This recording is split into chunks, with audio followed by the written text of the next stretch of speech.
नमस्कार दोस्तों, spring board के डिजिटल प्लेटफॉर्म पर आपका स्वागत है। आज स्टार्ट करेंगे हम राजस्थान ज्योग्राफी का जो क्लाइमेट वाला पार्ट है, जिसके लास्ट में आपके 2 सेशन कंप्लीट हो चुके हैं। अर्थात 2 क्लासेज में अपन ने उसको काफ़ी पोर्शन को कवर कर लिया है।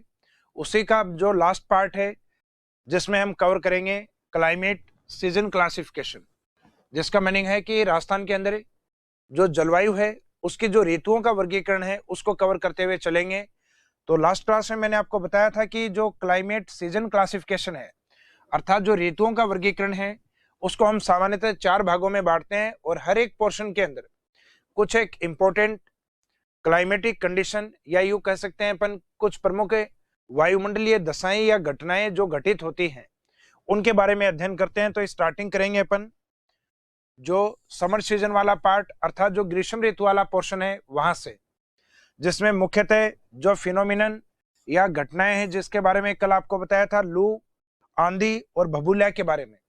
आज इनको डेफिनेशन वाइज और इनका राजस्थान में जो मेन इफेक्टिव एरिया है या जिस क्षेत्र में इनका प्रभाव अधिक है उन क्षेत्र के बारे में स्टडी करेंगे अपन। तो स्टार्ट करेंगे अपन क्लाइमेट सीजन में। सबसे पहले समर सीजन वाले पार्ट में मीनिंग ऑफ लू। लू का सामान्यतः अर्थ क्या है?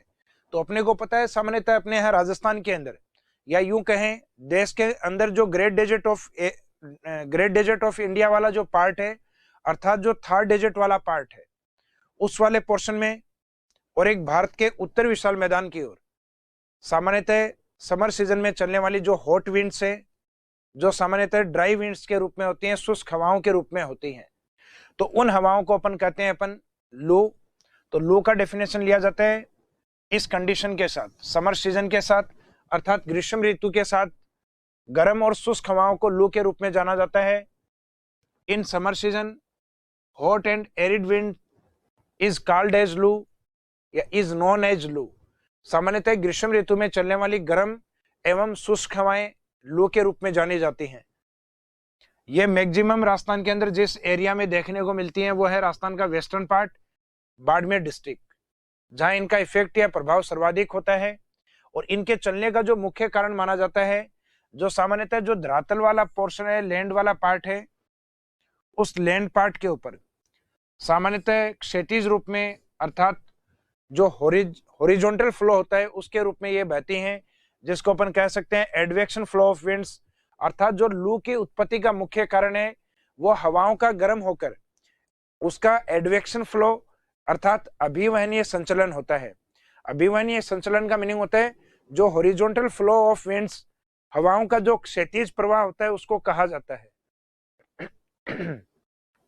तो हवाओं के क्षैतिज प्रवाह के कारण लू की उत्पत्ति होती है। तो जनरली आज के लिए एग्जाम में एक क्वेश्चन अप्लाई कर दिया जाता है कि जो लू है उसका चलने का मुख्य कारण किसको माना जाता है?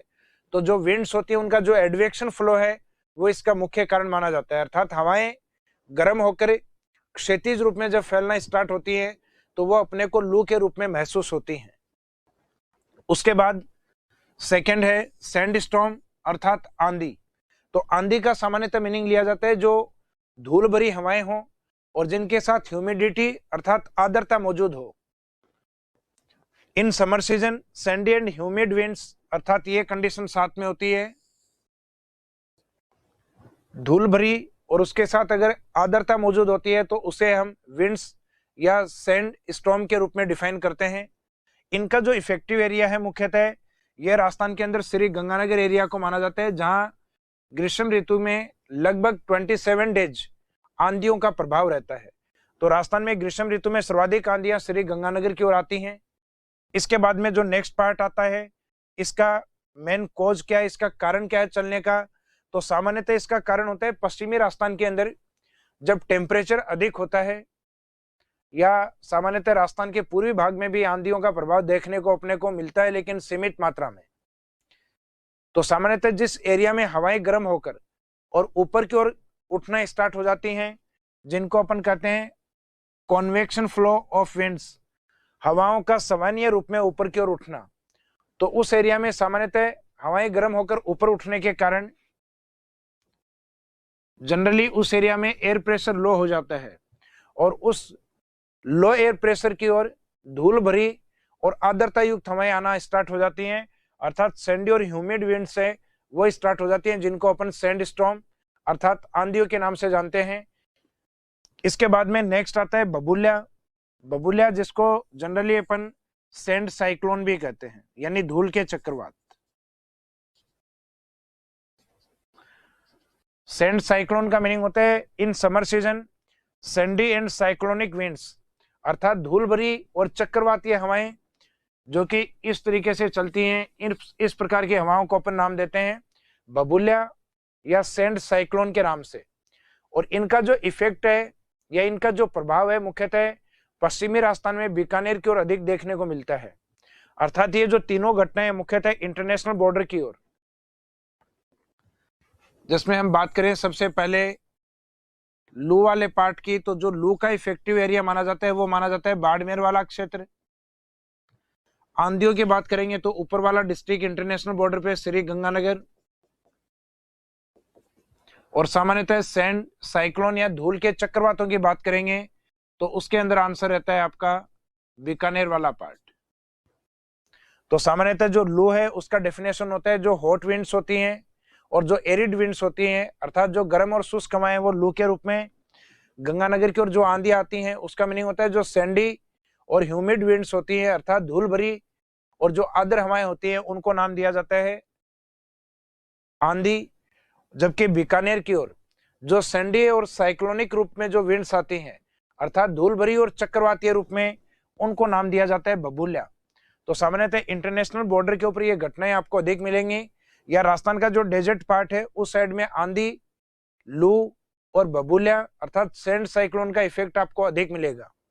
जो लास्ट वाला जो सैंड साइक्लोन है उसका आने का मुख्य कारण है कि किसी एक स्थान विशेष पे, किसी भी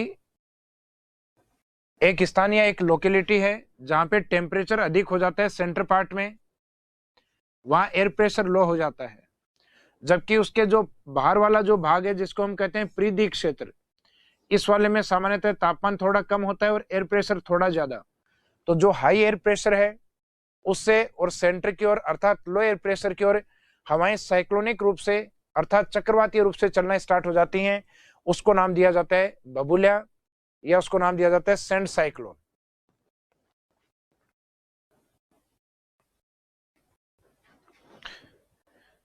इनका जो मेन रीजन या कॉज है उसका जैसा कि आपको बताया कि air pressure is low in the centre of A palace, किसी एक स्थान विशेष के केंद्र में तापमान का अधिक और वायुदाब का कम होना। और दूसरा होता है while air pressure is high in the circumference areas, यानी जो परिधि या बाह्य क्षेत्र है उसमें टेम्परेचर कम और एयर प्रेशर का हाई होना। तो जैसे हाई एयर प्रेशर अर्थात परिधि वाले क्षेत्र से सेंट्रल पार्ट की ओर हवाओं का अंदर आना स्टार्ट हो जाता है जिसको कहते हैं साइक्लोनिक विंड्स, और ये धूल के साथ आती हैं, इस कारण इनको सैंडी साइक्लोन अर्थात धूल के चक्रवात या राजस्थान के लोकल में इनको कहा जाता है बबूल्या। तो इनका जो प्रभाव क्षेत्र है वो भी सामान्यतः अपने पश्चिमी राजस्थान बीकानेर की ओर अधिक देखने को मिलता है। इसके बाद में हम चलते हैं ग्रीष्म ऋतु से रिलेवेंट कुछ इंपॉर्टेंट पॉइंट्स, जिसमें एक पॉइंट आता है कि maximum hottest district of Rajasthan in summer season. ग्रीष्म ऋतु में राजस्थान में सर्वाधिक तापमान वाला जो जिला है, तो जिले के अकॉर्डिंग आंसर जनरली हम आंसर लेते हैं चूरू डिस्ट्रिक्ट को, जबकि किसी पैलेस या लोकेशन के अकॉर्डिंग प्लेस के अकॉर्डिंग आंसर लिया जाता है अपना फलोदी जोधपुर वाले पार्ट को। तो राजस्थान में सबसे अधिक तापमान वाला डिस्ट्रिक्ट चूरू और मैक्सिमम टेम्परेचर वाला प्लेस या लोकेशन के अकॉर्डिंग आंसर आता है फलोदी जोधपुर वाला पार्ट। इसके बाद में आता है नेक्स्ट मैक्सिमम टेम्परेचर रेंज इन राजस्थान स्टेट।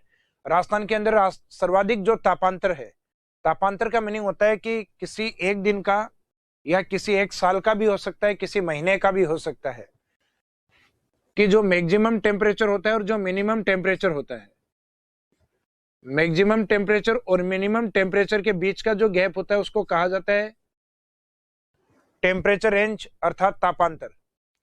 तो राजस्थान के अंदर जो मैक्सिमम टेम्परेचर रेंज है वो डेली या दैनिक हिसाब से अगर देखी जाए वो सर्वाधिक मानी जाती है जैसलमेर में।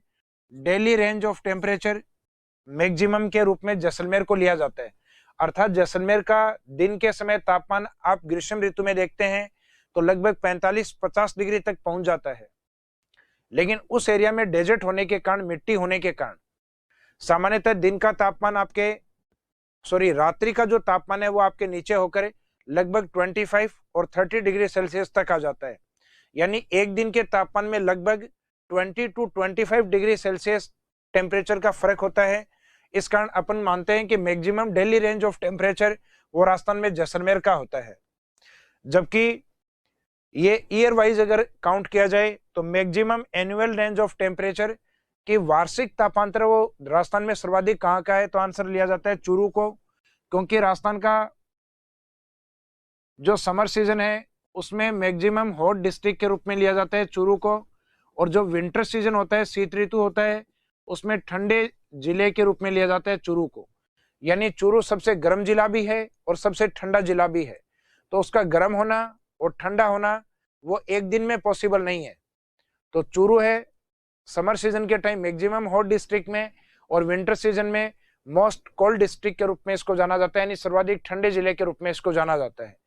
तो चूरू है, उसका वार्षिक तापांतर सर्वाधिक मिलेगा, यानी साल भर का जो तापांतर है वो मैक्सिमम चूरू के पास, और जो डेली टेम्परेचर रेंज है वो मैक्सिमम आपको देखने को मिलेगी जैसलमेर में। तो इस वाली चीज से याद रखिएगा कि चूरू ग्रीष्म ऋतु में सर्वाधिक गर्म और शीत ऋतु में सर्वाधिक ठंडा है, और ग्रीष्म ऋतु और शीत ऋतु एक दिन में पॉसिबल नहीं है। तो इसका मीनिंग वार्षिक तापांतर है चूरू का अधिक और दैनिक तापांतर है जैसलमेर का अधिक। इसके बाद में maximum coldest place in Rajasthan state in summer season.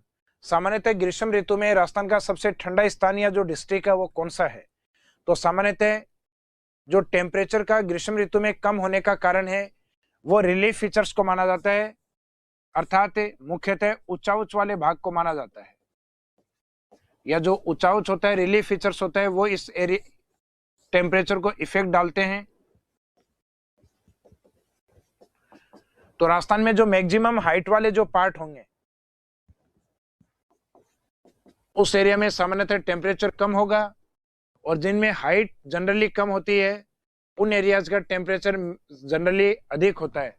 जैसे राजस्थान का जो ईस्टर्न प्लेन है, वेस्टर्न डेजर्ट एरिया है, यहाँ की हाइट या ऊंचाई है वो कम होती है। तो रिलीफ फीचर्स में जो मैक्सिमम हाइट वाली लोकेशन है या अधिक ऊंचाई वाले स्थान है, वहां का टेम्परेचर सामान्यतः अपने को क्या मिलेगा, कम मिलेगा। तो इसमें यही पॉइंट एग्जाम में जनरली अप्लाई किया जाता है कि ग्रीष्म ऋतु में या गर्मी की ऋतु में राजस्थान में सबसे कम तापमान सिरोही और माउंट आबू की ओर होता है। उसका कारण क्या है, तो उसका मेन रीजन है उसका रिलीफ फीचर्स या उसके उच्चावचीय स्थिति। तो न्यूनतम तापमान डिस्ट्रिक्ट के अकॉर्डिंग लिया जाता है सिरोही को, और प्लेस के अकॉर्डिंग या स्थान के अकॉर्डिंग लिया जाता है माउंट आबू वाले पार्ट को। इसके बाद में हम देखते हैं नेक्स्ट सीजन, रेनी सीजन। अर्थात क्लाइमेट क्लासिफिकेशन में पहला अपन समर सीजन को कंप्लीट करते हैं, लू, आंधी और बबूलिया को। उसके बाद में हम कवर करेंगे अपने वर्षा ऋतु वाले पार्ट को। तो वर्षा ऋतु वाले पार्ट में जो मेन घटना या जो प्रमुख इंसिडेंट या जो फिनोमिनन या घटना है वो आती है मानसून। तो सबसे पहले तो ये जो शब्द है मानसून, इसके बारे में पूछा जाता है कि जो मानसून शब्द है इसका बेसिक वर्ड या इसका जो मूल शब्द है वो क्या है, तो इसका मूल शब्द लिया जाता है मौसम, जो कि मेनली अरेबिक लैंग्वेज अर्थात अरबी भाषा का शब्द है, और इस शब्द को देने वाले जो व्यक्ति हैं उनका नाम लिया जाता है अल मसूदी। यानी मुख्यतः जो मानसून शब्द है किसके द्वारा दिया गया है, ये अल मसूदी के द्वारा दिया गया है। और इसका मीनिंग क्या लिया जाता है, मीनिंग ऑफ मानसून से क्या तात्पर्य है या इसका मीनिंग क्या है, तो मानसून का मीनिंग होता है चेंज इन सीजन अर्थात ऋतु में परिवर्तन, और दूसरा मीनिंग इसका लिया जाता है change in direction of winds which move towards from water to land part. यानी सामान्यतः हवाओं की दिशा में परिवर्तन होना जो कि जल से और स्थल की ओर होता है, तो उसको सामान्यतः अपन मानसून के रूप में लेते हैं। तो मानसून के अंदर उन विंड्स को लिया जाएगा जिनका डायरेक्शन जनरली अपना जल से, वाटर पार्ट से और लैंड पार्ट या स्थल की ओर जो हवाएं चलती है सामान्यतः वो मानसून के रूप में होती हैं। तो इससे रिलेवेंट जो अभी कुछ बेसिक शब्द आपको मैंने बताए हैं कि मानसून है मूलतः किस शब्द से बना हुआ है, तो इसका एक तो जो बेसिक वर्ड या मूल शब्द है ये याद रखिएगा कि मौसम शब्द से बना हुआ है, जो कि अरबी भाषा के शब्द से लिया गया है। और इस शब्द को काम में लेने वाले पहले व्यक्ति या फादर ऑफ मानसून, जो father of monsoon word, monsoon शब्द के पिता के रूप में जिनको जाना जाता है, वो व्यक्ति हैं अल मसूदी। और मानसून का मीनिंग होता है जो विंड डायरेक्शन है उनमें चेंज होना, और साल में ये कम से कम 2 बार होता है।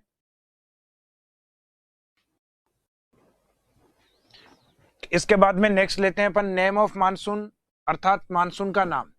तो हमारे यहाँ का जो मानसून है, जो इंडियन मानसून कह सकते हैं या अपन कह सकते हैं monsoon of Rajasthan state, Rajasthan का मानसून है, इसको नाम किस आधार पे दिया जाता है? तो जनरली इसको नाम दिया जाता है डायरेक्शन के अकॉर्डिंग। जैसे भारत में जिस ओर से आएगा,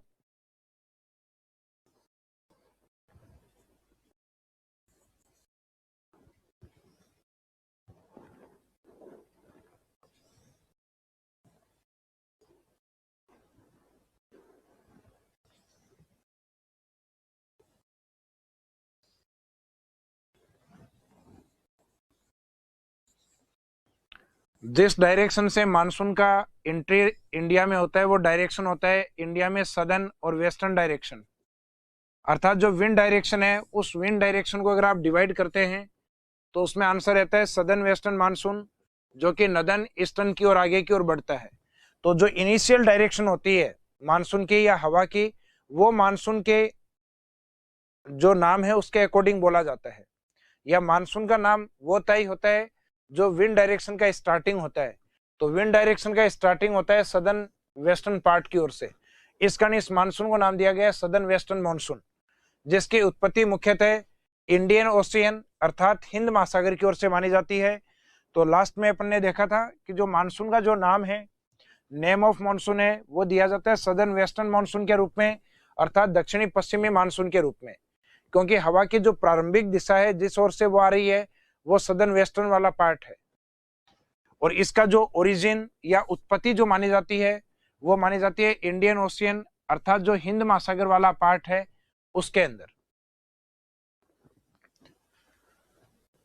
उसके बाद में नेक्स्ट पार्ट आता है मॉनसून के अंदर डेट ऑफ मॉनसून, मानसून की तिथि को लेकर।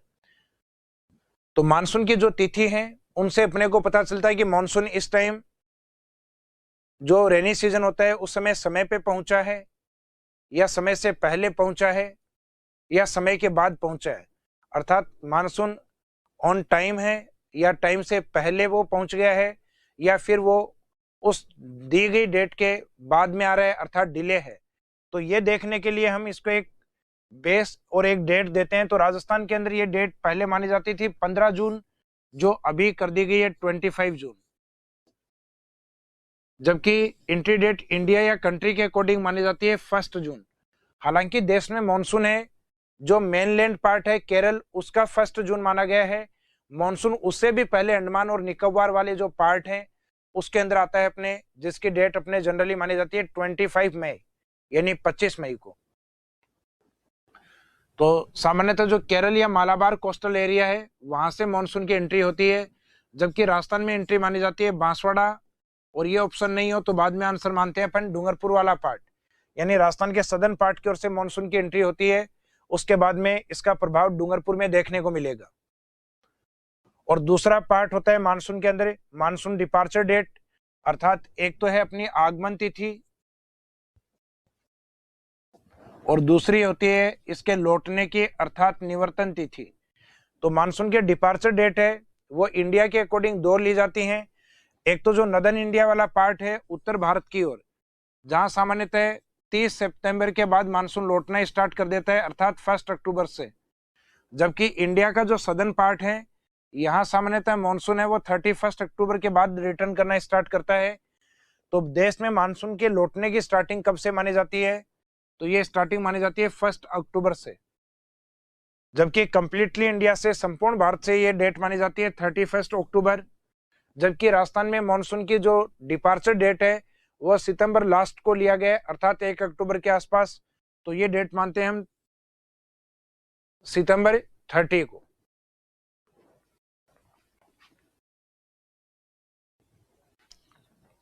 इसके बाद में मॉनसून ब्रांचेज के बारे में पढ़ेंगे अपन, ब्रांचेज ऑफ मॉनसून, मॉनसून की शाखाएं। तो अभी तक तो अपन ने बेसिक पॉइंट्स इसमें देखे हैं। एक तो मानसून का मीनिंग क्या है, दूसरा मानसून को नाम कौन सा दिया गया है, और उसके बाद में उससे रिलेवेंट जो डेट है अर्थात अराइवल डेट और डिपार्चर डेट, अर्थात मानसून की पहुंचने वाली तिथियां और मानसून के वापस लौटने वाली तिथियां। इसके बाद में नेक्स्ट पार्ट आता है ब्रांचेज ऑफ मानसून। तो मानसून की जो ब्रांचेज हैं, मानसून ब्रांचेज का मीनिंग है जो सदर्न वेस्टर्न मानसून है वो जनरली भारत में दो ओर से एंट्री करता है, जिसमें एक तो ये वाला पार्ट आता है जिसको हम कहते हैं अरब सागरीय भाग, अरेबिक सी पार्ट। दूसरा पोर्शन उसका होता है बे ऑफ बंगाल अर्थात बंगाल की खाड़ी का हिस्सा, जिस ओर से मानसून हमारे यहाँ इंडिया में एंट्री करता है। तो ये दोनों ही वैसे तो पार्ट आते हैं अपने इंडियन ओशियन के,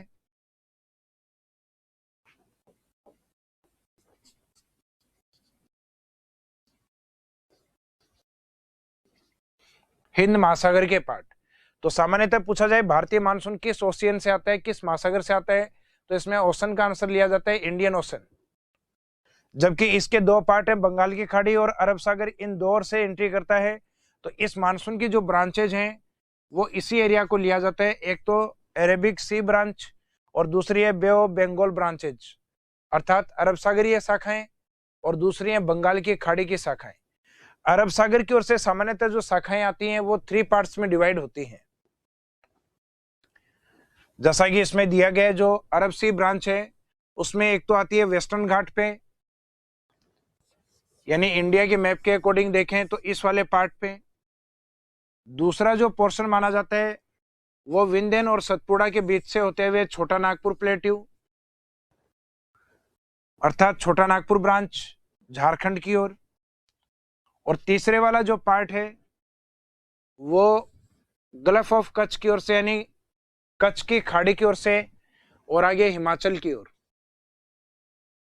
तो इसका मीनिंग जहां से स्टार्ट हुई है वो है अरेबिक सी पार्ट, और जहां पहुंच रही है उसके अकॉर्डिंग इनको नाम दिया जाता है। सबसे पहले वाले को वेस्टर्न घाट या पश्चिमी घाट, दूसरे वाले को नाम दिया छोटा नागपुर ब्रांच झारखंड वाली, और तीसरी जो हिमाचल में पहुंचती है उसको नाम दिया हिमाचल ब्रांच। यानी ये जो तीनों ब्रांच हैं जिसमें से राजस्थान से रिलेवेंट हिमाचल ब्रांच होती है। तो इसके नीचे आपको इंडिकेट करना है related to Rajasthan state, Rajasthan से संबंधित। तो एग्जाम में कई बार डायरेक्ट क्वेश्चन पूछ लिया जाता है राजस्थान रिलेवेंट ब्रांच कौन सी है, जो अरेबिक सी ब्रांच है उसमें। तो इसकी जो 3 ब्रांच है उसमें हिमाचल वाली ब्रांच है ये राजस्थान से रिलेवेंट मानी जाती है। जबकि दूसरा पार्ट आता है बे ऑफ बंगाल ब्रांच वाला पार्ट अर्थात बंगाल की खाड़ी की शाखा वाला पार्ट, जहां से एक पार्ट आता है इंडिया के ईस्टर्न पार्ट की ओर अर्थात ईस्टर्न हिमालय की ओर, और दूसरा आता है जो नदन ग्रेट प्लेन पार्ट है अर्थात उत्तर विशाल मैदान वाला पार्ट। तो नदन ग्रेट प्लेन जो ब्रांच है ये इंडिया में सबसे ज्यादा एरिया कवर करती है, और इसी में राजस्थान का पूर्वी भाग भी कवर होता है उत्तर विशाल मैदान की शाखा के अंदर। तो इन मानसूनी हवाओं को सामान्यतः उत्तर विशाल मैदान वाली को राजस्थान के अकॉर्डिंग पूर्वाई कहा जाता है, यानी जो ईस्टर्नलाइज विंड्स होती है उनके रूप में होती हैं। तो जो बंगाल की खाड़ी से आने वाली ब्रांचेज हैं उसमें एक तो आता है आपका ईस्टर्न हिमालय ब्रांच, जिसका राजस्थान से कोई संबंध नहीं है ईस्टर्न हिमालय वाले पोर्शन का। दूसरी ब्रांच है नदन ग्रेट प्लेन ब्रांच, यानी उत्तर विशाल मैदान वाली शाखा, जो कि राजस्थान के पूर्वी भाग अर्थात अरावली के ईस्टर्न पार्ट अर्थात राजस्थान के पूर्वी मैदानी भाग और हाड़ौती वाला जो पार्ट है उसमें अधिक वर्षा करवाती है। इसके बाद में इन ब्रांचेज के अंदर राजस्थान में जो सबसे पहले ब्रांच है वो कौन सी पहुंचती है, हिमाचल, और इसके द्वारा अधिक वर्षा नहीं होती।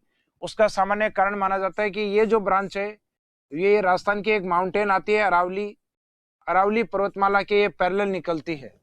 तो जो ब्रांचेस सामान्यतः पर्वतों के पैरेलल या समानांतर आगे बढ़ती हैं उनसे वर्षा की मात्रा कम प्राप्त होती है।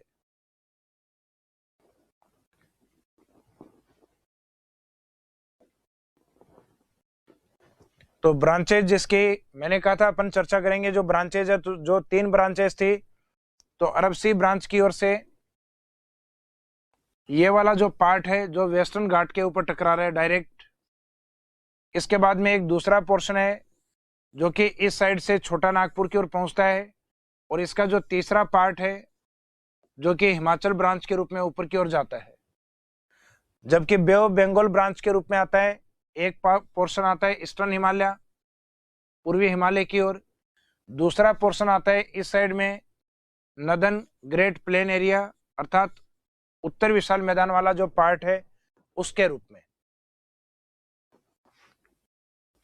अब इनमें राजस्थान में सबसे पहले जो पहुंचेगा वो पहुंचेगा हिमाचल ब्रांच, क्योंकि ये हमारे नजदीक है, लेकिन इससे अधिक वर्षा नहीं होती है। उसका रीजन माना जाता है अरावली के पैरेलल होने को। और बे ऑफ बंगाल में राजस्थान में सर्वाधिक वर्षा इस ब्रांच से होती है जो नदन ग्रेट प्लेन ब्रांच यानी उत्तर विशाल मैदान वाली शाखा के रूप में प्रसिद्ध है। तो सबसे पहले अरब सागरीय पहुंचती है, लेकिन अधिक वर्षा कौन सी करवाती है? बंगाल की खाड़ी की ब्रांच।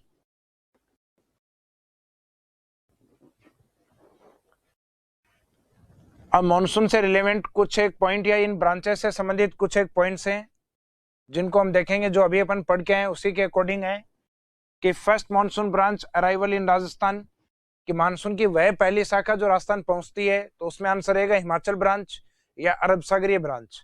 अब इससे अधिक वर्षा क्यों नहीं होती? जैसा कि आपको रीजन बताया, इससे अधिक वर्षा नहीं होती क्योंकि अरावली इसके पैरेलल है। तो नेक्स्ट है but this monsoon branch does not have much rainfall in Rajasthan. उसका रीजन क्या बताया गया है? Because this branch of monsoon is parallel of Aravalli, क्योंकि मानसून की यह शाखा है मुख्यतः अरावली के पैरेलल या समानांतर मानी जाती है। उसके बाद में जो नेक्स्ट पार्ट है कि maximum rainfall is receive in Rajasthan from Bay of Bengal. Rajasthan सर्वाधिक जो वर्षा की मात्रा है वो बंगाल की खाड़ी की शाखा से प्राप्त करता है।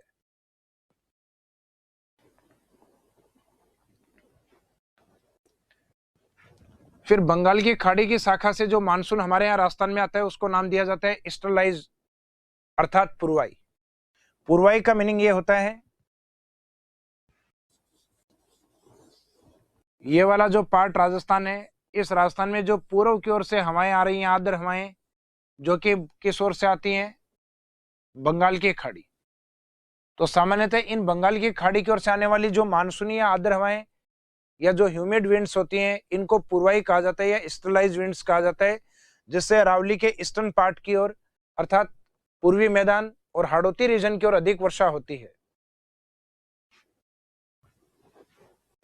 तो ईस्टर्लाइज विंड्स का या पूर्वाई का मीनिंग होता है the monsoon winds coming from Bay of Bengal are called as easterlies. This winds causes more rainfall in the eastern Rajasthan. इनका जो हवाओं का पूर्वी की ओर से आने का जो कारण है वो सामान्यतः उत्तर विशाल मैदान की जो शाखा है उसके साथ ये हवाएं आती हैं। और ये हवाएं इसलिए आती हैं क्योंकि सामान्यतः इस समय इंडिया का जो वेस्टर्न पार्ट है, जो सिंध वाला पार्ट होता है, यहाँ टेम्परेचर अधिक और एयर प्रेशर लो होता है। तो लो एयर प्रेशर की ओर कंटिन्यू ये हवाएं आगे की ओर बढ़ती हैं, तो राजस्थान तक आते आते इनकी जो ह्यूमिडिटी या आर्द्रता है वो सामान्यतः कम हो जाती है। लेकिन फिर भी राजस्थान के पूर्वी भागों में जो अरेबिक ब्रांच है उसकी तुलना में इनसे अधिक वर्षा होती है। तो जनरली हम मानते हैं कि बंगाल की खाड़ी की जो ब्रांच है ये राजस्थान में अधिक वर्षा करवाती है अरब सागर की ब्रांच की तुलना में।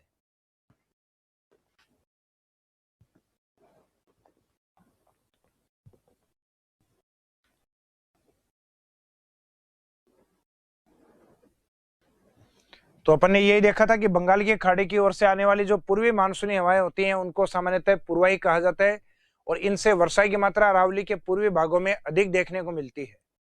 इसके बाद जो नेक्स्ट पार्ट है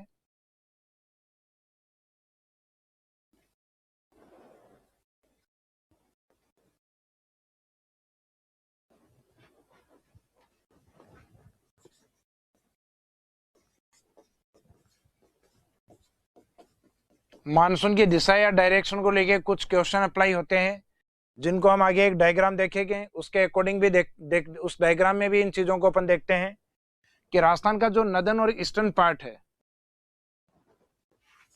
ये मानसून के आगे फॉरवर्ड डायरेक्शन के रूप में माना जाता है, यानी मानसून के आगे बढ़ने की दिशा है। तो मानसून के आगे बढ़ने की जो दिशा है उसमें लिया जाता है नॉर्थ ईस्ट वाले पार्ट को, और आने वाली जो डायरेक्शन है मानसून की, यानी जो दक्षिण पश्चिम वाली डायरेक्शन है, वो मानसून की कमिंग डायरेक्शन, या अपन कह सकते हैं coming from southern western and forward direction northern eastern, अर्थात उसके आगे बढ़ने की जो दिशा है वो उत्तर पूर्व की दिशा को लिया जाता है। लेकिन मानसून की जो वर्षा की मात्रा है वो सामान्यतः उत्तर पश्चिम से और सदर्न ईस्टर्न वाले पार्ट की ओर कंटिन्यूस बढ़ती है, यानी इस एरिया में झालावाड़ की ओर वर्षा अधिक होती है, और इस एरिया से और आप कंटिन्यू डेजर्ट एरिया की ओर जाते हैं तो इस एरिया में वर्षा की मात्रा कंटिन्यूस घटती है या डिक्रीज होती है। तो राजस्थान में मानसून कम होने वाली जो डायरेक्शन है वो southern eastern to northern western, और बढ़ने वाली जो डायरेक्शन है वो northern western to southern eastern वाले पार्ट के रूप में काउंट की जाती हैं, या इनको माना जाता है। इसके बाद में इफेक्ट ऑफ मानसून इन राजस्थान। राजस्थान के अंदर सामान्यतः मानसून का जो प्रभाव है वो किस तरीके का है, तो इसके अंदर हम मानते हैं राजस्थान में मैक्सिमम जो मानसून का इफेक्ट है वो माना जाता है झालावाड़ डिस्ट्रिक्ट में, जबकि प्लेस के अकॉर्डिंग या स्थान विशेष के अकॉर्डिंग माना जाता है माउंट आबू वाले पार्ट को। और मिनिमम इफेक्ट है मानसून का डिस्ट्रिक्ट वाइज माना जाता है जैसलमेर में, जहां एवरेज 10 सेंटीमीटर रेनफॉल है, और मिनिमम इफेक्ट प्लेस वाइज माना जाता है सम जैसलमेर के अंदर, जहां जनरली वर्षा की मात्रा 0 सेंटीमीटर वर्षा की मात्रा इसमें माना गया है। सेल्सियस यूनिट होती है तापमान की, और यहाँ जो वर्षा की मात्रा है ये है सेंटीमीटर के अंदर। तो सामान्यतः न्यूनतम वर्षा वाला जो स्थान है वो सम 0 सेंटीमीटर पे, और डिस्ट्रिक्ट है जैसलमेर वो 10 सेंटीमीटर पे, और मैक्सिमम रेनफॉल वाला जो झालावाड़ है वो आपका 100 सेंटीमीटर, और एकमात्र जो माउंट आबू वाला एरिया है ये राजस्थान में 150 सेंटीमीटर, और इसको अपन कह सकते हैं मोर देन 150 सेंटीमीटर, अर्थात 150 सेंटीमीटर या इससे भी अधिक वर्षा वाला क्षेत्र। तो 150 सेंटीमीटर या उससे भी अधिक वर्षा वाला क्षेत्र कौन सा लिया जाता है, माउंट आबू सिरोही वाले पार्ट को। तो मॉनसून का इफेक्ट अपने मैक्सिमम या सर्वाधिक देखा है डिस्ट्रिक्ट वाइज झालावाड़ में, और एरिया वाइज या एक प्लेस या लोकेशन के अकॉर्डिंग सिरोही माउंट आबू के अंदर। और दूसरा मिनिमम इफेक्ट होता है जैसलमेर की ओर, और उसी का एक पार्ट है सम, जहां किसी लोकेशन वाइज मॉनसून सबसे कम प्रभाव करता है या सबसे कम इफेक्ट डालता है। तो राजस्थान में न्यूनतम वर्षा या वर्षा रहित क्षेत्र माना जाता है सम जैसलमेर को, जहां वर्षा के एवरेज को जनरली अपन 1 सेंटीमीटर से भी कम यानी नियर अबाउट 0 सेंटीमीटर मानते हैं। इसके बाद में है मानसून पर दिशा का प्रभाव, अर्थात impact of direction on monsoon. तो मानसून पे जो दिशा का प्रभाव है मैंने अभी आपको एक डायग्राम में बताया था राजस्थान वाले में, कि ये जो है फॉरवर्ड डायरेक्शन मानी जाती है मानसून के बढ़ने की दिशा, और ये मानी जाती है डायरेक्शन ऑफ मानसून अर्थात सदर्न वेस्टर्न वाली डायरेक्शन। वर्षा की मात्रा बढ़ती है नदर्न वेस्टर्न डेजर्ट से हाड़ौती रीजन की ओर, और हाड़ौती रीजन से आप डेजर्ट एरिया की ओर जाओगे तो कंटिन्यूस वर्षा की मात्रा क्या होगी, कम। राजस्थान में सामान्यतः वर्षा दक्षिणी पूर्वी भाग में अधिक होती है, लेकिन इनमें से किसी एक पोर्शन को चुनना हो तो आंसर रहेगा मैक्सिमम सदर्न पार्ट। राजस्थान में मिनिमम वर्षा होती है नदर्न वेस्टर्न पार्ट में, लेकिन इनमें किसी एक को चुनना हो तो मिनिमम वाला पार्ट रहेगा आपका वेस्टर्न राजस्थान, पश्चिमी राजस्थान। तो राजस्थान में सर्वाधिक वर्षा वाला क्षेत्र सदर्न राजस्थान, और मिनिमम रेनफॉल या न्यूनतम वर्षा वाला क्षेत्र पश्चिमी राजस्थान।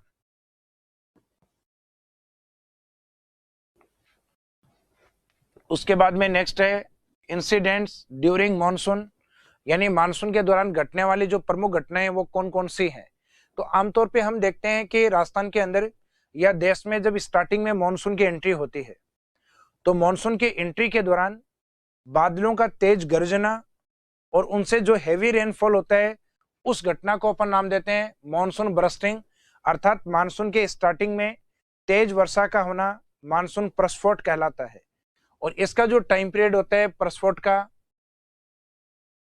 जून में तो अधिक तेज वर्षा नहीं, सामान्यतः जुलाई और जो अगस्त मंथ होता है इसके अंदर इसका प्रभाव अधिक होता है। नेक्स्ट आता है गैप ऑफ मानसून, अर्थात मानसून का प्रतिच्छेदन। प्रतिच्छेदन का मीनिंग ये होता है कि जब मानसून के स्टार्टिंग में अगर तेज वर्षा है, इस वाले टाइम पीरियड में अगर तेज वर्षा है तो सामान्यतः तापमान कम हो जाता है और एयर प्रेशर एक बार के लिए बढ़ जाता है। तो ये कंडीशन जैसे ही डेवलप होती है, अर्थात मानसून प्रस्फोट होता है, तो उसके बाद ये कंडीशन डेवलप होती है, उस दौरान मानसून एक बार हमारे यहाँ आना रुक जाता है, क्योंकि हमारे यहाँ टेम्परेचर कम होता है वर्षा के बाद और एयर प्रेशर बढ़ जाता है। तो उससे मानसून के अंदर एक गैप आ जाता है और उस कंडीशन को नाम दिया गया है गैप ऑफ मानसून या मानसून गैप, मानसून प्रतिच्छेदन। तो इसका मीनिंग हुआ मानसून प्रस्फोट के बाद 2 से 3 वीक तक सामान्यतः वर्षा नहीं होती। वर्षा क्यों नहीं होती? क्योंकि इस समय जनरली एयर प्रेशर बढ़ जाता है और हवा का प्रेशर जहां अधिक होता है उस ओर आर्द्र हवाएं कम जाती हैं। तो इसका मीनिंग मानसून प्रतिच्छेदन का जो टाइम पीरियड है वो जुलाई के बाद ही होता है, या तो अगस्त में, या इसका टाइम पीरियड होता है सितंबर माह में। उसके बाद में आता है मानसून का निवर्तन, अर्थात रिटर्निंग ऑफ मानसून, मानसून का लौटना। तो returning of monsoon is known as departure of monsoon. Monsoon के लौटने की घटना को या वापस जाने की घटना को निवर्तन कहा जाता है, जो कि सितंबर के बाद का टाइम पीरियड होता है, अर्थात अक्टूबर और नवंबर। तो इसका सामान्यतः मीनिंग क्या लिया जाता है? मानसून के लौटने की घटना को निवर्तन कहा जाता है। जैसे ही लौटना स्टार्ट करता है अक्टूबर मंथ में मानसून, तो अपनी जो पृथ्वी है इसके ऊपर का जो एटमॉस्फेयर या जो वायुमंडल होता है, इसमें जो नमी या आर्द्रता मौजूद होती है ये धीरे धीरे कम होना स्टार्ट हो जाती है। इस नमी के कम होने के कारण जो सूर्य का टेम्परेचर है वो नीचे धरातल तक पहुंचता है और बारिश के कारण जो जमीन के अंदर जो नमी थी वो अब भी मौजूद है, तो जो लैंड ह्यूमिडिटी है वो अधिक होती है, अर्थात एटमॉस्फेयर ह्यूमिडिटी है वो कम हो जाती है और लैंड ह्यूमिडिटी या जो भूमिगत आर्द्रता है वो अधिक होती है, जो तापमान को अवशोषित करती है और टेम्परेचर को बढ़ाती है। और इस घटना को नाम दिया जाता है अक्टूबर हीट या कार्तिक हीट। कार्तिक हीट का मीनिंग है मानसून लौटने के दौरान अचानक तापमान में जो बढ़ोतरी होती है अक्टूबर माह में, उसको नाम दिया जाता है कार्तिक हीट या कार्तिक की गर्मी या कार्तिक की उष्णता के नाम से इसको जानते हैं।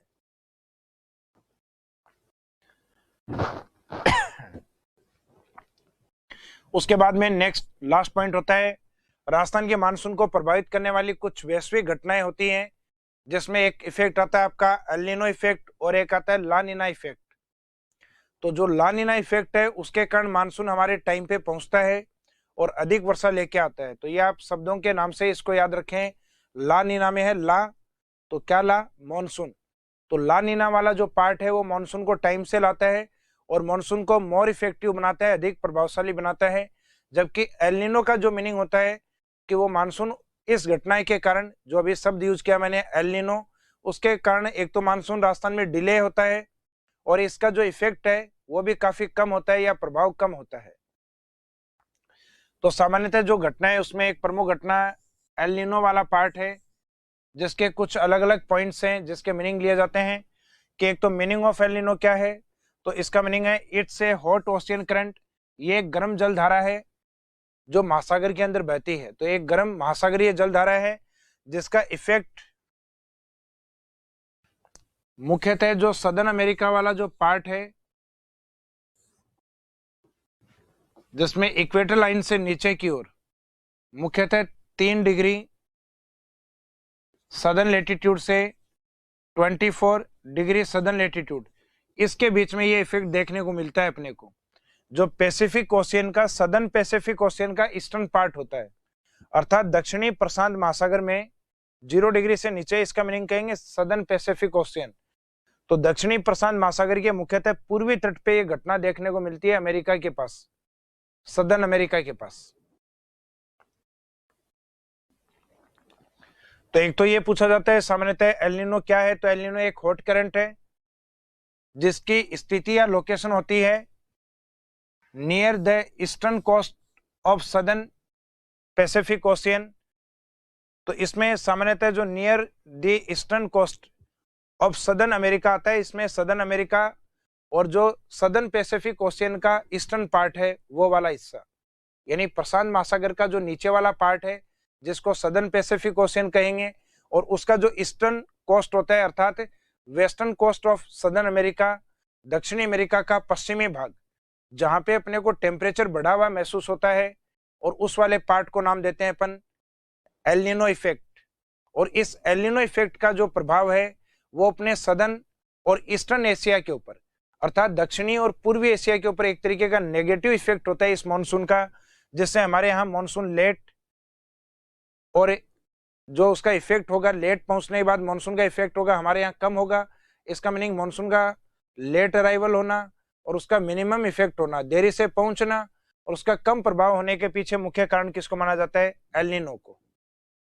तो ये सामान्यतः दक्षिणी प्रशांत महासागर का जो पूर्वी तट है अर्थात eastern coast of southern Pacific Ocean, उस पे 3 डिग्री सदर्न लेटीट्यूड से और 24 डिग्री सदर्न लेटीट्यूड के बीच में ये गर्म जल धारा चलती है। इसके बाद में इसका जो टाइम पीरियड होता है मुख्यतः last week of December month, मुख्यतः दिसंबर माह का जो अंतिम सप्ताह है उसके अंदर ये ओशियन करंट उस महासागरीय भाग में जनरेट होती है या उत्पत्ति होती है। और इसका जो इफेक्ट है मानसून पे वो है late arrival and less effective monsoon, अर्थात मानसून का जो प्रभाव होता है वो सामान्यतः कम हो जाता है क्योंकि मानसून देरी से पहुंचता है, और देरी से पहुंचा हुआ मानसून सामान्यतः वर्षा की मात्रा है वो कम करवा पाता है।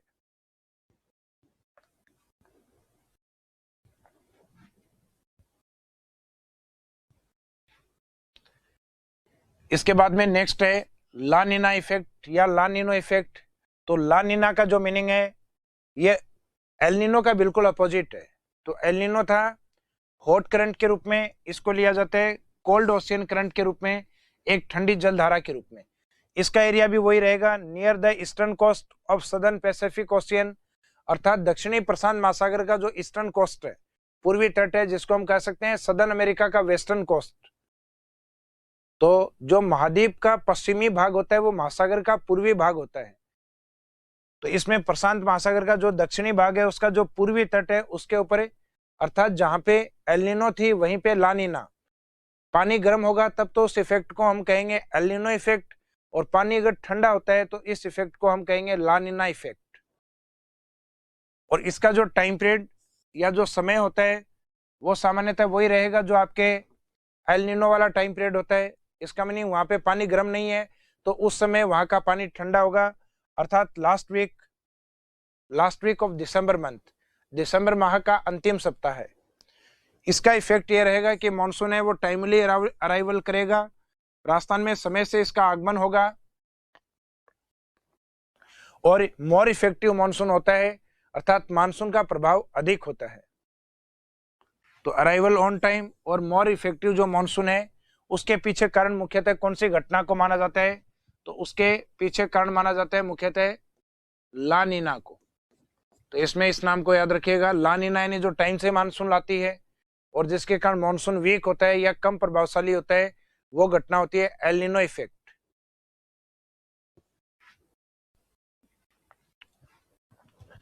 इसके बाद में नेक्स्ट है ऑटम सीजन अर्थात शरद ऋतु। शरद ऋतु जिनके जो मेन इंसिडेंट या जो फिनोमिनन है, जिनको हमने मानसून की ऋतुओं के दौरान जो कुछ कंडीशन आई थी उसमें देखा था कि ऑटम सीजन में एक तो पार्ट आता है रिटर्न ऑफ मानसून, यानी मानसून का लौटना या जाना। तो मानसून के लौटने की घटना को अर्थात बैक ऑफ मानसून किस नाम से जाना जाता है? मानसून के निवर्तन के नाम से, जो कि राजस्थान के अकॉर्डिंग अक्टूबर और नवंबर मंथ लिया जाता है, जबकि इंडिया के अकॉर्डिंग इसमें आंसर लिया जाता है नवंबर और मिड दिसंबर वाला पार्ट। उसके बाद में आता है आपका अक्टूबर हीट अर्थात कार्तिक की गर्मी। अक्टूबर हीट का मीनिंग क्या लिया जाता है? अक्टूबर हीट का जनरल मीनिंग लिया जाता है कि अपने जो अक्टूबर मंथ में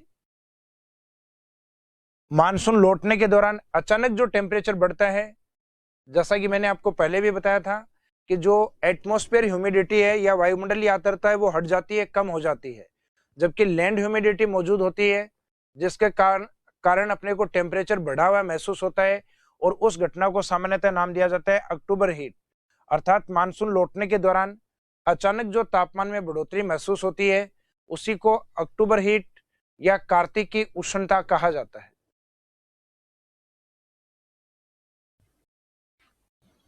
इसके बाद में जो लास्ट सीजन है विंटर सीजन। विंटर सीजन की जो प्रमुख घटना या जो इसमें जो मेन फिनोमिनन है वो एक तो होता है मावट। मावट का मीनिंग होता है जो विंटर सीजन में रेनफॉल होता है उस घटना को कहा जाता है जो कि मुख्यतः भूमध्य सागर की ओर से आती है। तो एक तो मावट का मीनिंग क्या है, तो rainfall in winter season is called as mawat या इज नोन एज मावट। शीत ऋतु में होने वाली जो हवाएं जो वर्षाएं हैं उन वर्षाओं को सामान्यतः क्या कहा जाता है, मावट। तो शीतकालीन वर्षा को मावट कहा जाता है।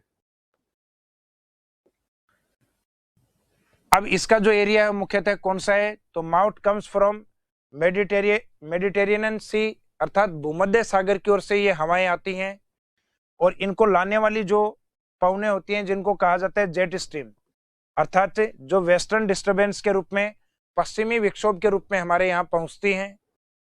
और इनका जो टाइम पीरियड होता है ये विंटर सीजन अर्थात दिसंबर से मार्च के बीच वाली जो वर्षा है उनके रूप में इसको लिया जाता है।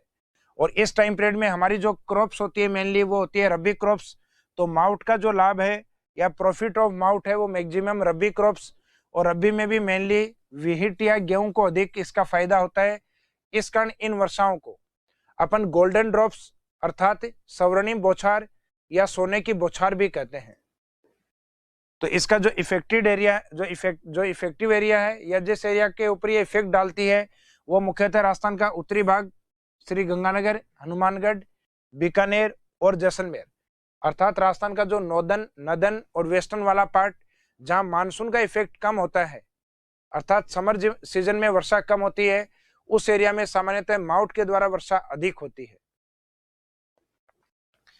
और लास्ट में लिखा है mouth is also called golden drops because it's more benefit for wheat.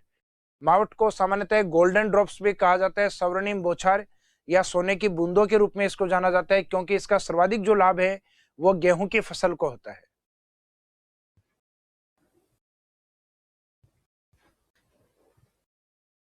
इसके बाद में जो नेक्स्ट पार्ट आता है कोल्ड विंड्स अर्थात शीत लहर वाला पार्ट।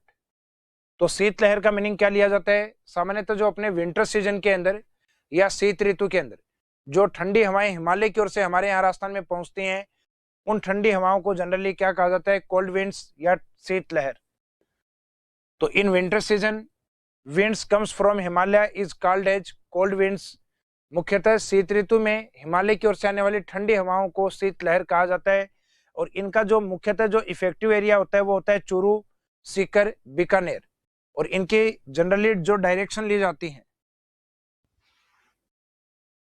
कोल्ड विंड्स की जो डायरेक्शन ली जाती है राजस्थान के अकॉर्डिंग अगर हम देखें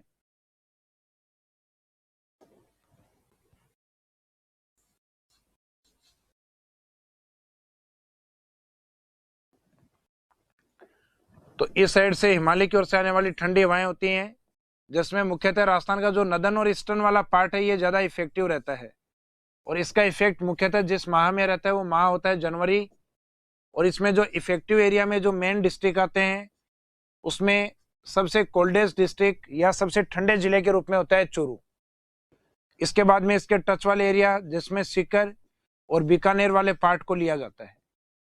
इसका मीनिंग ये हुआ कि जो अपने हिमालय की ओर से आने वाली जो कोल्ड विंड्स हैं वो राजस्थान में नदर्न ईस्टर्न से और सदर्न वेस्टर्न की ओर, अर्थात जनरली अपना जो मानसून आता है दक्षिण पश्चिम से नॉर्थ ईस्ट की ओर, बिल्कुल उसके अपोजिट होती हैं हवाएं जो उत्तर पूर्व से आती हैं।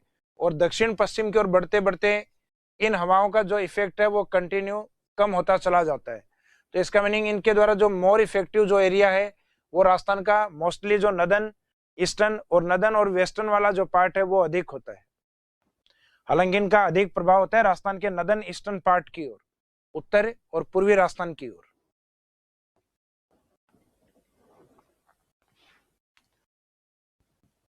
अपने को जो राजस्थान में मानसून मिलता है वो दो तरीके से मिलता है। एक तो अपना जो समर सीजन मानसून है उसके रूप में जिससे 90% रेनफॉल होता है, जबकि दूसरा मानसून मिलता है अपने को विंटर मानसून के रूप में जिसका इफेक्ट 90% मानसून के रूप में लिया जाता है।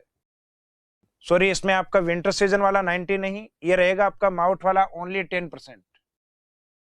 सॉरी, पीपीटी के अंदर इसी को रिपीट कर दिया वापस।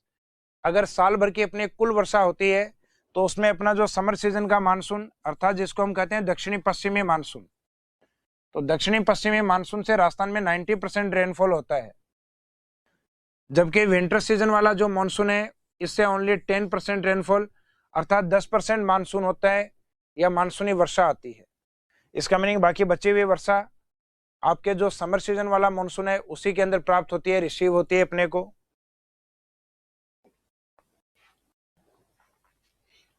उसके बाद में इस चैप्टर के लास्ट में अदर इंपॉर्टेंट पॉइंट्स, जिसमें अपन 2 पॉइंट्स को कवर करेंगे। एक पॉइंट तो होता है आइसोहाइट लाइंस यानी समवर्षा रेखा वाला पार्ट। समवर्षा रेखा का मीनिंग है किसी मैप पर एक समान वर्षा वाले स्थानों को जो कनेक्ट करती हैं उन लाइंस को अपन क्या कहेंगे, आइसोहाइट लाइन, अर्थात ए लाइन ऑन ए मैप और chart connecting area of equal rainfall, यानी एक मानचित्र पे खींची गई वो रेखाएं जो एक समान वर्षा वाले स्थानों को जोड़ती हों। जैसे एग्जाम्पल के तौर पे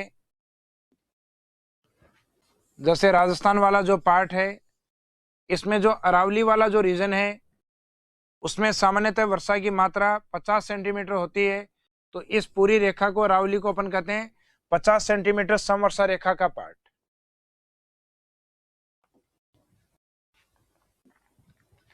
अब राजस्थान में कुछ इंपॉर्टेंट जो आइसोहाइट्स मानी जाती है, जिसमें एक 25 सेंटीमीटर, एक आती है 40 सेंटीमीटर, एक आती है 50 सेंटीमीटर। 25 सेंटीमीटर आइसोहाइट्स है, ये अपन पढ़ते हैं सामान्यतः जब डेजर्ट का डिवाइडेशन करते हैं एरिड और सेमी एरिड डेजर्ट के अंदर, अर्थात मरुस्थल को शुष्क और अर्ध शुष्क भागों में बांटने का जो काम है वो करती है 25 सेंटीमीटर आइसोहाइट। दूसरा है 40 सेंटीमीटर आइसोहाइट, ये राजस्थान को 2 इक्वल पोर्शन में डिवाइड करती है, राजस्थान को 2 बराबर हिस्सों में बांटती है।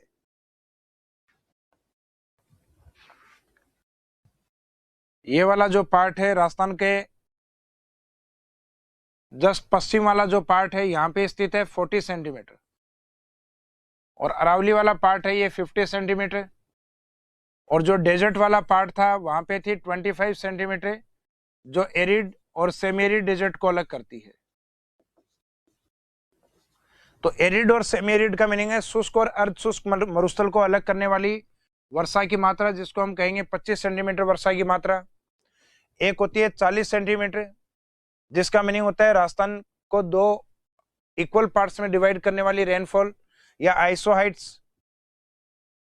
नेक्स्ट आती है 50 सेंटीमीटर आइसोहाइट्स, जो कि अरावली पे लोकेटेड है और राजस्थान के 2 फिजिकल डिवीजन को अलग करती है, ईस्टर्न प्लेन को और वेस्टर्न डेजर्ट को, अर्थात पूर्वी मैदान को और पश्चिमी मरुस्थल को।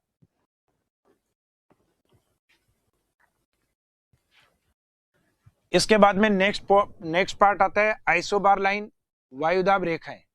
आइसोबार लाइन का मीनिंग क्या लिया जाता है? आइसोबार का मीनिंग लिया जाता है a line on a map connecting area of equal air pressure, अर्थात किसी एक मैप में ऐसे स्थान जहां का वायुदाब इक्वल होता है, उन एरियाज को अगर वो लाइन जोड़ती है इक्वल एयर प्रेशर वाले पॉइंट्स को, तो हम उसको कहेंगे आइसोबार लाइन, अर्थात वायुदाब रेखा के रूप में, सम वायुदाब रेखा के रूप में। जैसे एग्जाम्पल के तौर पे हम देखें कि जैसे कोई मैप है, इस मैप में कोई पॉइंट दिए गए हैं, जैसे जयपुर दिया गया है, टोंक दिया गया है, बूंदी दिया गया है। अगर यहां से एक लाइन खींच के या एक जो लाइन है उसको ड्रॉ करके उसके ऊपर अगर आप लिखते हैं कि 998 मिलीबार, इसका मीनिंग ये हो गया कि जो इक्वल एयर प्रेशर अर्थात एक समान वायुदाब वाले स्थान है उनको कनेक्ट करने वाली लाइन है, तो इसको नाम दिया जाएगा आइसोबार लाइन, अर्थात सम वायुदाब रेखा। इन सभी पॉइंट पे एक जैसा वायुदाब है, इस कारण इसको नाम क्या दिया गया है, सम वायुदाब रेखा। तो ऐसा सामान्यतः किसी मैप में या किसी चार्ट में किया जाता है, जहां इक्वल एयर प्रेशर पॉइंट से उसको कनेक्ट करने वाली लाइन को अपन आइसोबार लाइन अर्थात सम वायुदाब रेखा के रूप में डिफाइन करते हैं। अब राजस्थान में कुछ इंपॉर्टेंट वायुदाब रेखाएं पाई जाती हैं, जिसमें एक तो अपन समर सीजन यानी ग्रीष्म ऋतु वाली लेंगे जुलाई के अंदर, और एक विंटर सीजन वाली लेंगे अपन जनवरी के अंदर। तो जुलाई में जनरली कंडीशन होती है टेम्परेचर हाई और एयर प्रेशर जनरली लो, जबकि विंटर सीजन इस समय टेम्परेचर लो और एयर प्रेशर हाई। तो ये हमेशा आपको याद रखना है कि ताप और वायुदाब हमेशा एक दूसरे के अपोजिट होते हैं, कि टेम्परेचर मैक्सिमम होगा उस टाइम एयर प्रेशर जनरली थोड़ा कम होता है, और जब टेम्परेचर लो होता है तो एयर प्रेशर वैल्यू हाई होती है। तो जुलाई माह में अपने 4 वायुदाब रेखाएं पाई जाती हैं, जिसमें मैक्सिमम एयर प्रेशर 1000 होता है, तो 4 पाई जाती हैं, और जिनमें से मैक्सिमम डेटा आपको क्या लेना है 1000। इसका मीनिंग इससे कम वाली कौन सी होंगी? इससे कम 999, 998 और 997 मिलीबार लाइन को माना जाएगा। और इसके बाद में जो जनवरी वाला पार्ट है, जनवरी वाले पार्ट के अंदर अपनी 2 आइसोबार लाइन 1018 और 1019 ये 2 आती हैं, जिनमें मैक्सिमम वाला जो 1019 है, यहाँ का टेम्परेचर लो और एयर प्रेशर हाई है। इसका मीनिंग जनवरी में जो दूसरा पार्ट है 1018, वहां सामान्यतः थोड़ा ताप कम है, सॉरी जहां थोड़ा ताप अधिक है तो एयर प्रेशर वहां का थोड़ा सा आपका कम रहेगा, अर्थात 1019 से कम होकर 1018। तो जनरली आपको यह ध्यान रखना है कि जहां सामान्यतः टेम्परेचर हाई हो वहां एयर प्रेशर लो होते हैं या उनकी वैल्यू लो होती हैं। जैसे अपने जो समर सीजन वाले पार्ट हैं, जिसमें मैक्सिमम एयर प्रेशर वैल्यू 1000, जबकि विंटर सीजन वाले के अंदर इसकी वैल्यू मैक्सिमम है 1019। अब इनको मैपिंग के अंदर लोकेट किया जाता है, और ये क्वेश्चन है ये सामान्यतः ऑब्जेक्टिव टाइप पेपर में आपके अप्लाई होते हैं कि राजस्थान में ये जो वायुदाब रेखाएं हैं ये कौन से पोर्शन में होती हैं। तो अपने को ये याद रखना है कि मैक्सिमम एयर प्रेशर कौन सा है जुलाई में 1000, ये उस एरिया में होगा जहां सामान्यतः टेम्परेचर कम होता है। तो राजस्थान के मैप के अकॉर्डिंग अगर देखें अपन, तो राजस्थान का जो सिरोही वाला जो पार्ट है, इस सिरोही वाले पार्ट की ओर सामान्यतः 1000 मिलीबार वायुदाब रेखा होती है, क्योंकि यहाँ का एयर प्रेशर हाई है, क्योंकि टेम्परेचर यहाँ का लो रहता है जनरली, क्योंकि इस एरिया की हाइट अधिक है। जैसा कि मैंने आपको समर सीजन में बताया भी था, राजस्थान के सिरोही और माउंट आबू वाला जो एरिया है वहाँ का तापमान सामान्यतः कम होता है, कारण है वहाँ की हाइट अधिक होना। तो जो सिरोही वाला पार्ट, इसके पास में उदयपुर, प्रतापगढ़ और झालावाड़ वाला जो पार्ट है, इस एरिया में सामान्यतः पानी की उपस्थिति है और यहाँ की हाइट भी अधिक है। तो इस कारण जहां पे टेम्परेचर लो होगा वहां पे एयर प्रेशर अधिक होगा। तो ये कंडीशन जनरली हम जो देख रहे हैं ये जुलाई मंथ वाली देख रहे हैं। आप जैसे जैसे डेजर्ट की ओर जाओगे जुलाई में टेम्परेचर बढ़ेगा और एयर प्रेशर लो होगा। तो सिरोही से जस्ट आप जालोर में आते हैं तो यहाँ पे रहता है आपका 999 मिलीबार, जिसमें जालोर, पाली, अजमेर, टोंक और सवाई माधोपुर वाला पार्ट है ये कवर होता है। इसके जस्ट वेस्ट की ओर जाओगे आप बाड़मेर, जहां टेम्परेचर और बढ़ेगा और एयर प्रेशर वैल्यू और कम होगी 998, जो कि बाड़मेर, जोधपुर, नागौर और चूरू वाले पार्ट से होते हुए इस साइड में। और फिर लास्ट में जैसलमेर में आप जाओगे तो टेम्परेचर और ज्यादा होगा, जहां एयर प्रेशर मिनिमम होगा 997। यहाँ से इंटरनेशनल बॉर्डर के श्रीगंगानगर और बीकानेर वाले पार्ट को कवर करते हुए पाकिस्तान की ओर। तो मुख्यतः आप सिरोही से अगर जैसलमेर की ओर जा रहे हैं तो कंटिन्यू टेम्परेचर बढ़ेगा और एयर प्रेशर लो होगा। और सिरोही की ओर अगर आते हैं यहाँ पे जुलाई मंथ में, तो सिरोही सामान्यतः अन्य जिलों की तुलना में टेम्परेचर कम होता है और वहाँ का एयर प्रेशर वैल्यू अधिक होगा। तो जुलाई में अगर आपको मैक्सिमम एयर प्रेशर लेना है तो वो maximum air pressure minimum temperature अर्थात सिरोही की ओर होगा। और पश्चिमी राजस्थान में जहां टेम्परेचर बढ़ेगा वहां एयर प्रेशर वैल्यू आपकी कम होती जाएंगी। इसके बाद में जनवरी के अंदर मुख्यतः जो 2 आइसोबार लाइन है 1018 और 1019, ये कहां लोकेट होती हैं? तो इनकी लोकेशन सामान्यतः राजस्थान के अंदर जनवरी में जो मिनिमम टेम्परेचर वाला जो पार्ट है वो होता है राजस्थान का जो नदन वाला पार्ट है, ये वाला हिस्सा, जिसमें एक बीकानेर डिस्ट्रिक्ट, एक लिया जाएगा आपका चूरू डिस्ट्रिक्ट, एक इसी के टच वाला पार्ट है सीकर डिस्ट्रिक्ट। इस एरिया में जनवरी मंथ में मिनिमम टेम्परेचर होता है, इसका मीनिंग एयर प्रेशर मैक्सिमम होगा, जो कि जनवरी में कितनी वैल्यू मानी जाती है, मैक्सिमम में 1019। और इस समय सूर्य की स्थिति है वो इक्वेटर लाइन के सदर्न पार्ट में होती है, अर्थात भूमध्य रेखा के दक्षिण में होती है, लेकिन वो राजस्थान के इस वाले पार्ट के नजदीक है सूर्य, जनरली सदर्न और वेस्टर्न पार्ट के। तो वहां की तुलना में इस वाले पोर्शन में टेम्परेचर थोड़ा ज्यादा होगा और एयर प्रेशर वैल्यू थोड़ी कम होगी, अर्थात 1018। वो रहेगी जैसलमेर, जोधपुर, पाली, राजसमंद, चित्तौड़ और झालावाड़ वाले पार्ट से। तो 1018 जो मिलीबार एयर प्रेशर है ये जैसलमेर से इधर जाएंगे जोधपुर, जोधपुर के बाद में पाली, पाली से बाद में राजसमंद, राजसमंद से चित्तौड़ और झालावाड़ वाला जो पार्ट है ये आपका विंटर सीजन में मिनिमम एयर प्रेशर वाला एरिया है, अर्थात विंटर सीजन में मैक्सिमम एयर प्रेशर होता है वो राजस्थान के मुख्यतः नदन पार्ट की ओर होता है, क्योंकि जो हिमालय के जितना नजदीक होगा उसका टेम्परेचर उतना अधिक और एयर प्रेशर उतना ही अधिक हिमालय के जो नजदीक होगा उसका टेम्परेचर उतना ही कम और उसका एयर प्रेशर उतना ही अधिक हाई होगा, क्योंकि विंटर सीजन में हिमालय का जो टेम्परेचर है ये काफी कम होता है और टेम्परेचर कम होता है इसका मीनिंग इस टाइम इसका एयर प्रेशर हाई होगा। तो हाई होगा इसका मीनिंग राजस्थान का इसके टच वाला पार्ट है वहां टेम्परेचर कम और एयर प्रेशर वैल्यू आपकी ज्यादा रहेगी।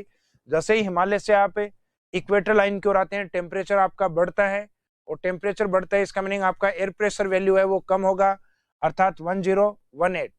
एग्जाम में इनसे जनरली क्वेश्चन इस तरीके से अप्लाई किए जा सकते हैं, जैसे कि ऑप्शन में आपको दिया गया 997, 999, 1000 और 1018 कौन सा एयर प्रेशर वैल्यू राजस्थान के अंदर विंटर सीजन में होता है या जनवरी में होता है, तो आंसर रहेगा 1018 और इसके जगह दूसरा 1019 होता तो भी सही होता।